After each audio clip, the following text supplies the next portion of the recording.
Vamos falar um pouquinho então, Júlio, sobre as esculturas do Paredão, que teve o início lá em 1977, quando o Zeca Diabo, que morava do outro lado do rio, ele era filho de cortador de pedras e ele sempre que passava no Paredão, ele via umas letras, umas iniciais escritas naquelas rochas. E o trem passava e, enfim, e ele sentiu um desejo de também de deixar sua marca ali.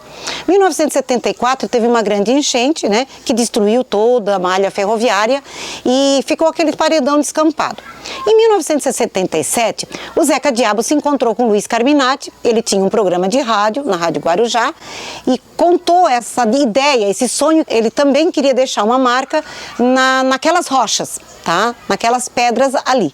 E o que ele fez? E contou pro Luiz Carminati, e o Luiz Carminati então fez uma crônica, né? Uma crônica muito bonita, falando sobre este sonho, né? Um sonho faraônico, alguma coisa assim.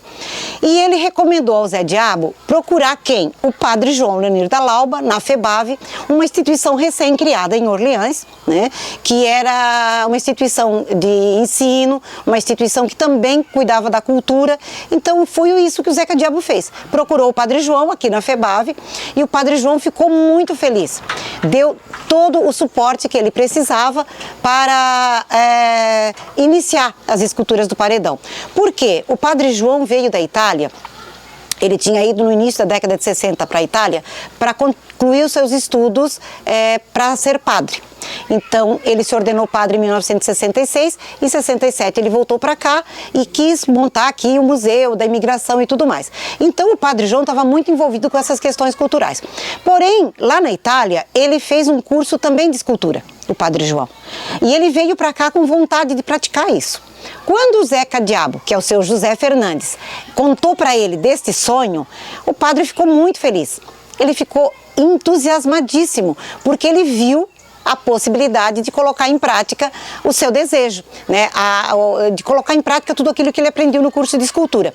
E os dois então iniciaram a partir daí, foi apresentado para o Conselho Diretor da FEBAV e o Conselho Diretor aprovou a ideia, achou a ideia muito interessante, aprovou essa ideia e os dois então começaram, aí a FEBAV começou a criar um projeto. E o padre João criou um projeto grandiosíssimo aqui com os dirigentes aqui da FEBAV. Na época, o professor Celso de Oliveira Souza estava aqui já como diretor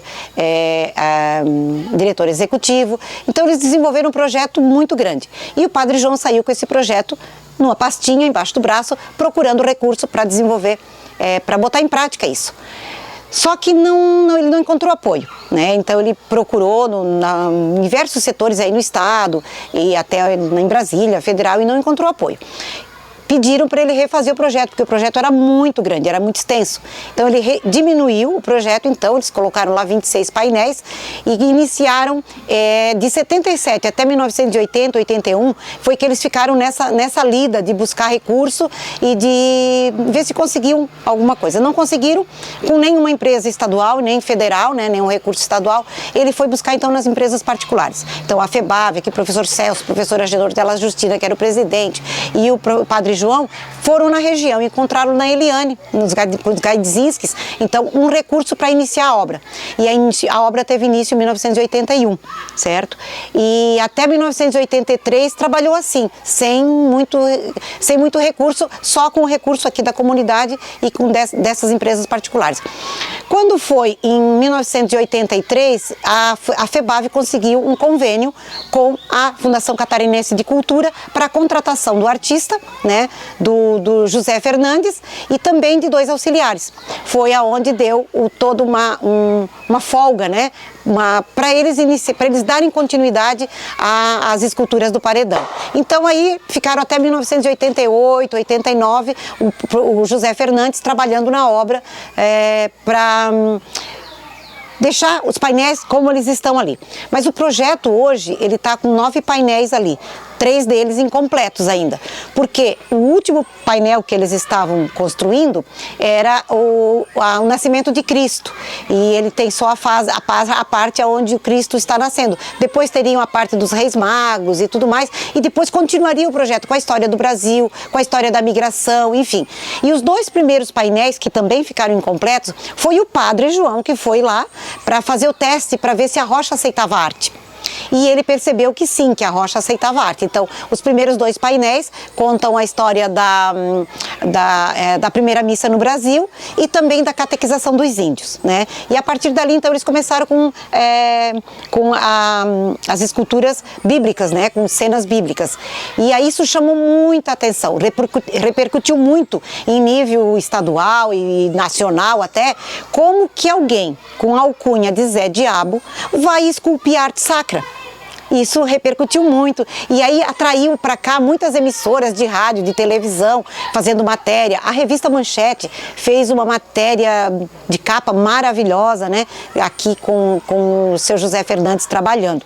Então isso era assim, meio que contraditório até, né? Mas aconteceu que o Zeca tinha esse apelido. Eu não sei se você sabe qual é a história do José Fernandes, né? Por que ele teve esse apelido, né? Eu fiz uma entrevista com o próprio escultor, com o próprio artista, e ele contou que quando ele era moço, ele trabalhava com o pai dele como cortador de pedra. E aí ele começou a pintar paredes e coisa, e começou a desenhar, ele gostava muito disso. E aí ele fez algumas pinturas e ele foi contratado para pintar o interior de uma capela no interior aqui do município, e ele chegou e fez então a Rebelião dos Anjos. Foi a imagem que ele pintou dentro da igreja, e que por coincidência ficou do lado das mulheres. E na época tinha, né, o lado das mulheres, o lado dos homens. E a mulherada não gostou daquele diabo que ele pintou, porque o diabo ficou muito real. O anjo e o diabo ali naquela luta toda, e então a comunidade não gostou muito e vieram conversar com o Padre Santos na época, para tirar aquela imagem de lá de dentro. E o padre disse: não, isso é uma representação, é uma arte, então nós temos que aceitar. E ficou. Pena que a igreja hoje não existe mais para contar a história. Mas o seu José Fernandes me deu o quadro, né, um desenho desta imagem, e que eu tenho no livro, que a gente escreveu um livro contando um pouco da história das esculturas do Paredão. E aí, então, mas o que aconteceu, né? Então, um padre e alguém com a alcunha de Zé Diabo, né? Então, fazendo todo esse trabalho ali nas esculturas, né? E foi isso então que repercutiu muito. Até escrevi um poema bem interessante que fala um pouco sobre o João e o José, né? Padre João e José Fernandes. Então, como é que é esse poema? que os dois, eu tenho no livro, agora não vou saber te dizer, mas assim, contando um pouco das obras, aí até vou ver se tem aqui, eu leio para ti depois. E é um poema muito bonito, contando assim um pouco da história dos dois, né? Como que casou. E aí eu costumo dizer assim, que o José Fernandes, ele tinha a prática. Ele tinha a prática. E o Padre João veio com o conhecimento científico, veio com a técnica. E o José Fernandes mesmo que me comentou, que ele disse que o Padre João estava muitos anos na frente dele, que o Padre João entendia de perspectiva, entendia de como fazer. E os dois, então, trabalhavam nessa questão do projeto, e o José Diabo pôde escolher, pôde decidir que painéis eles iriam esculpir ali naquela arte. Então, o que acontecia? O prefeito também na época, o seu Edgar Zomer, também deu um suporte bastante importante para que a obra acontecesse, né? E depois ela paralisou, ali no final de 89 ela paralisou, tá? Uma série de questões aí aconteceram, financeiro e tudo mais, que as obras tiveram que ser paralisadas. Mas houve uma participação muito grande da FEBAV, que é mantenedora das esculturas do Paredão, né? Pelo Padre João e por toda a equipe diretiva que estava à frente, o professor Agenor Della Justina, o professor Celso de Oliveira Souza, então que conseguiram então fazer dar esse suporte todo para que as esculturas do Paredão chegassem aonde chegou. E é uma obra de arte que muito nos orgulha, porque atrai para cá muitos visitantes, né? É um ponto turístico fantástico. E pena que nós não temos como medir, como mensurar o número de visitantes, né? Porque é uma rua pública, né? Se abriu ali uma rua pública que as pessoas transitam naturalmente por ali.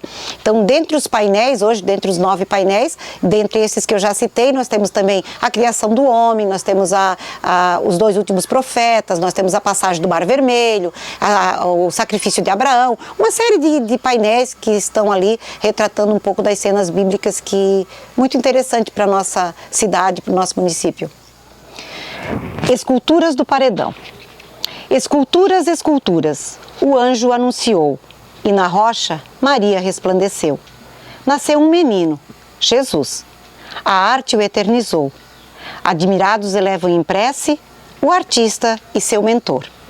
José e João, João e José. Zé Diabo e Padre João lançaram a semente na rocha.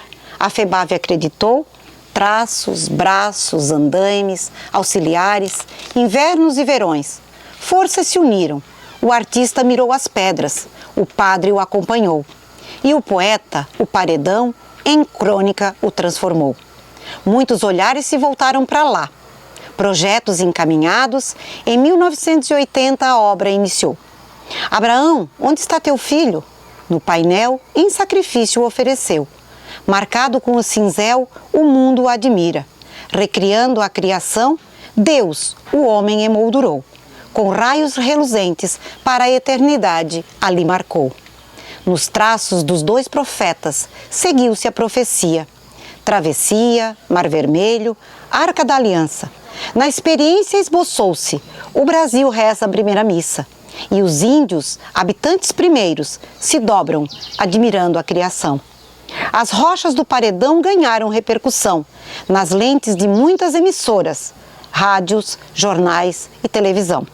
A semente ali plantada, que a rocha bem recebeu, transformou-se em arte, a bela arte, no trilho dos Campos Elíseos, nas rochas de Orleans, as esculturas do paredão. E lá, na eternidade agora, José e João. João e José têm muito o que fazer.